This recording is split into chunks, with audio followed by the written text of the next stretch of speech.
I want you to take the fattest rip of whatever the hell is going to help you survive this video. You're going to need it because it's time for straight facts. Fellas, she was right.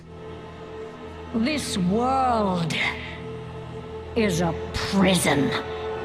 Now look, I'm really sorry that I had to do that to you. Unsolicited Shadowlands MP4s are very frowned upon, but if you're still here, maybe you're like me, you're just mad enough to handle it. Plus, hey, some of the creative leadership over at the WoW team has changed. Look at this. This is the expansion logo for the final Titan, which of course sees the Titan's return and per Chris Metzen, a big old conspiracy finally being worked out. Okay, Chris, you know what? I'll take you on that energy. And from this logo, we kinda get everything. First, we have 2 rune-inscribed rings. And if they look familiar, it's because you've probably done Vault of the Incarnates, where we see the 3 imprisoned incarnates in these things, which are basically rings and runes. Compare each, and you can actually see that the runes match the ones that are found on the last Titan logo, and it kinda confirms the obvious. It's a prison. Clearly, Azeroth's soul is being bound in something, just as the incarnates were. The symbology is pretty damn clear, and I'm going to take this in 4 parts. Number 1, power. 2, color. 3, just what the hell a world soul is anyway. 4, foreshadowing. And with that, we'll know what's going on. And we'll know our sponsor. Okay, today we're going to solve a problem. So it's not just big companies like Insomniac who get details leaked or hacked. It's all of us. I mean, I get spam phone calls, I get spam emails all the time. The good news is, you have a legal right to be removed from that BS. The downside is, doing so takes hours and you have to do it again and again. And that's where incogni.com/Bellular Warcraft come in. With my link and code in the description box, you get 60% off an annual plan. Now here's how it went for me. Immediately, they found me on 48 data brokers. They sent takedown requests. 6 actually were completed almost instantly. And it's quite funny because literally today, I got a spam text message from a recruiter that I had never heard. I went through the Incogni dashboard and I actually saw that my details were on a platform for recruiters. And I sure as hell didn't put it there. I mean, come on, I get to talk about WoW all day. I'm pretty happy with my job.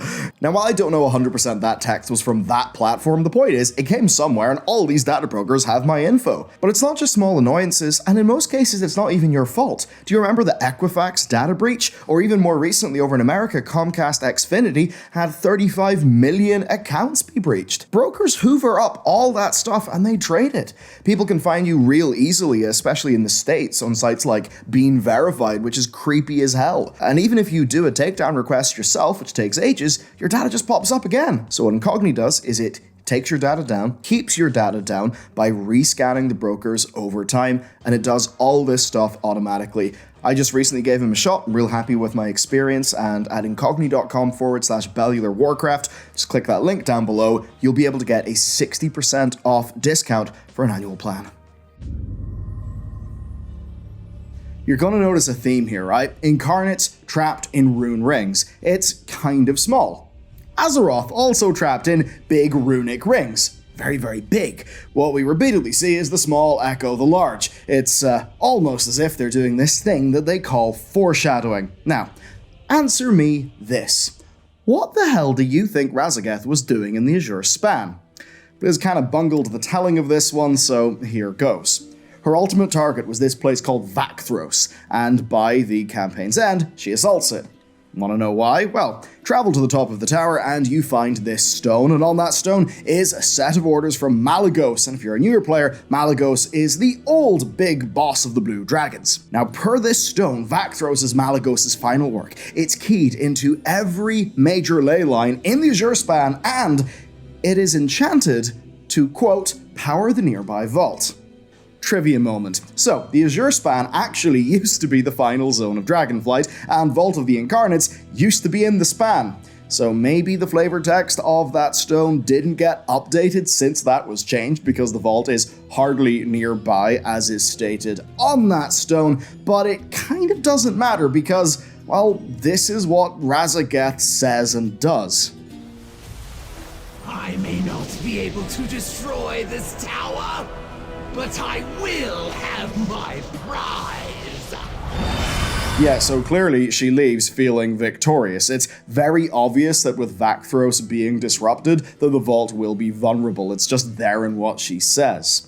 Now, we all know how that ends, of course, with all the Incarnates and the rest of this expansion. My actual point here, though, is Vakthros and those ley lines. Azeroth, you see, is continually shown to be of absolutely immense power, and we need to dive into that. Let's look at a lot of famous places. Alright, Karazhan. That was built by Egwene atop a nexus of ley lines. The Blue Dragonflight's nexus in Northrend, also built on ley lines. The Sunwell, built on ley lines. Dalaran, same. In fact, this is called the Arcanonomicon.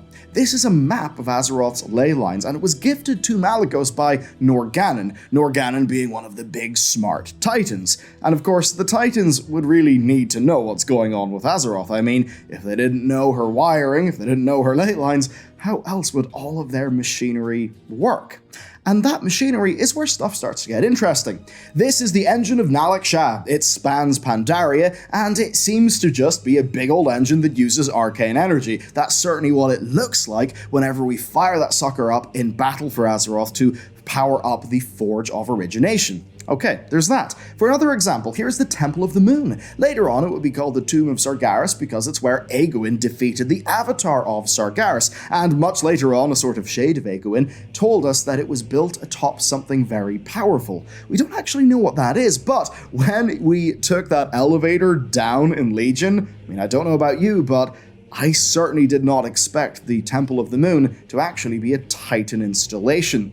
Take other places like Ungoro Crater, Sholazar, and the Vale of Eternal Blossoms, all places where the Well of Eternity's energies coalesced, where, of course, the Titan Keeper Freya did her life experimentations. This also reminds us of the Wellspring of Eternity, a rather confusingly named part of the Dragon Isles that the Halls of Infusion is actually built on top of. My core point, basically, right, is in addition to places like Karazhan and Co., where normal people, well, normal super powerful people, are doing special things with ley lines, we also see the Titans everywhere harnessing the power of the world. The question is why, and the immediate answer is, of course, to protect her from her enemies, but why not also to control her? Why is there not more to it? And that's actually where things get spicy. Chris is not just spitting random BS. You see, whenever we meet Tyr at the end of patch 10.2, he basically reasoned that he couldn't even begin to comprehend the plans of beings such as the Titans, and that's kinda hardly a surprise. As an example, this place, the Chamber of Heart, which was our base of operations during Battle for Azeroth, it was completely unknown to the Keeper Ra. And that's kinda wild because Ra was one of the most senior Titan Forged on the world, and he had no idea. And the mysteries don't end. When the Bronzebeard brothers, after the whole Shadowlands escapade that we all had to do, whenever they ventured to Uldis, a facility in the Storm Peaks, they couldn't agree on its purpose. This was communicated to us in exploring Azeroth Northrend. Now, as far as I can tell, nobody knows what that thing actually does, and unlike the other smaller installations around the Storm Peaks, it has a proper Uld name format that is only seen in major Titan installations. And speaking of that naming format, in Battle for Azeroth, Mother noted containment breaches, and she listed off Uldaman, Uldum, Uldoris, Ulduar, Uldir, Uldaz, Uld. Yeah, I know, we got 4 mystery ones. Now, one of those 4 mystery ones is clearly Uldis, which already exists, so that's 3 that are unaccounted for. But, rather spookily, in patch 8.2, she grants us further access. She does a scan, and she says, error, additional Titan facility detected, status unknown. So there's one that not even she knows about, and she's the person who kinda knew everything. As for the other one on that list we haven't been to, Uldaz, to be honest with you, I'm fairly sure we're going there soon. Blizzard actually referenced it in a weapon drop in patch 10.1.5, and we're about to head to a place called Kaz Algar, which kinda has that dwarven, earthen kinda naming scheme that makes me think that's where Uldaz will be. Okay, what have we learned so far in today's video? Well, Azeroth contains great power, expressed via her blood, her waters, her ley lines, all of these parts of the world. Many powerful groups, many beings try to harness that power, the Titans most of all, and even now, they have installations that none of us, not even Mother, a being who knew things that Ra didn't know, even stuff that she didn't know. And to demonstrate this power, Azeroth's energies can remake reality. The Forge of Origination is a place in Uldum, right? And the lore there is that if it's fired, it would re-originate Azeroth. We first learned about this whenever Algalon showed up during Wrath of the Lich King, okay? Now, we used to think this was just a big doomsday weapon, I don't know, I suppose a bit like a Halo ring, but no. It's a forge! In patch 8.3, N'Zoth attempted to use it to rewrite reality to bring back the Black Empire. Now, do you remember what I said earlier about scale, right? Where we have these smaller things that will be very much foreshadowing very big things. Now, where numerous beings have tried to use Azeroth's power to fire the Forge of Origination, Zoval, yeah, that guy, wanted to use Azeroth's soul to fuel the machine of origination within the Sepulchre of the First Ones to rewrite all of reality. That then is the power of Azeroth. It's something that many on her surface use, but more importantly, it's something that every player of the great game believes will bring them ultimate victory. Okay, we've talked about power, now it's time to get out the color chart. Okay, let's take a look at the rest of the Last Titan's logo. It's yellow gold. Clearly, that's Azeroth's soul, right? I mean, look at it. It's called The Last Titan, and what do you see behind that text? It's clearly the soul of Azeroth bound in those rings, chilling out in those rings. Now, what does this resemble? The actual, soul bit. To me, right, it looks like a less mathematical take on progenitor magic, as we see in this concept art and, of course, in the Shadowlands expansion. My main point here, though, is, does it look like the blue and gold of her blood? Of all that azurite that fueled magics in BFA? No, it doesn't look like that. What about Titan magic? I mean, here you can see some where it's a blinding white, but if you look at the fall-off, you can see that the color is actually blue. And to look at another part of that sequence of events, here are the Titans before they fully manifested. You can see they are blue. Constellars, these arcane beings, they are blue. Or how about this? The captured souls of Aman'Thul, Khaz'goroth, Norgannon, and Golganeth. Clearly, look at them. They're all blue, they've all got little starry bits with lines. The soul of a born Titan looks different to that of a world soul. Not only is it a different color, but it just looks different.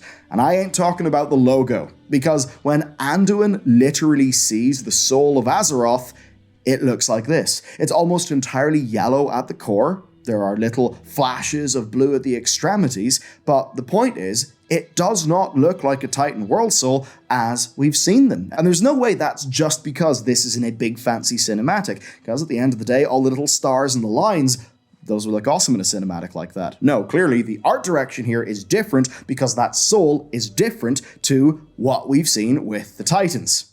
So, every standard Order Titan, the main Titan pantheon of Order, they're all blue. Azeroth isn't blue, also doesn't even look like a Titan. I mean, where are the constellations? And then there's your boy Argus, whose soul is green because of Fel, you may think, but you'd be wrong. He is green because of death. He's not this green, the green of Fel, no. He is green, the green of Maldraxxus, that used to animate beings. Argus's attacks even look like they are of the Shadowlands. Clearly, the color of things actually matters here. It denotes what magics are dominant, where those powers are coming from. And with that, I need to move you on to section number 3. It's time to learn the origins of a world soul from the point of view of a world soul. I'm just going to get right into it. The bare context you need is this is a vision received by Illyria in the very, very good audio drama 1,000 Years of War, and it shows us what it is like to be a world soul. This being was so much more powerful than the minion of the Shadow had been. Then she had witnessed flashes of destiny. Now she lived a history that surpassed the existence of the universe. Blink. It was energy, spinning out into the cosmos. Blink. It found warmth near a sun, and a world formed around it to protect it as it grew. Blink. Generations of life lived and died upon it. Blink. It was betrayed. It was bound by something powerful. Blink. Pain. Pain. It hurt so much. Its only solace lay within its dream. Blink. They enslaved worlds. They burned worlds. They used its strength to revive their fallen souls. It hurt so much. Blink. They found another. It was much more powerful. They wanted to claim it too. Then they would be unstoppable. Man, I wish they did those audio dramas again. Okay, so you've got a bunch of flavor, right? The way that essentially he describes himself to her. And I suppose now that you understand what that feels like, let's talk a little bit about Argus himself and what these beings actually are. So, we know that the Titans seem to hail from a place called Zereth Ordos, the Plane of Order.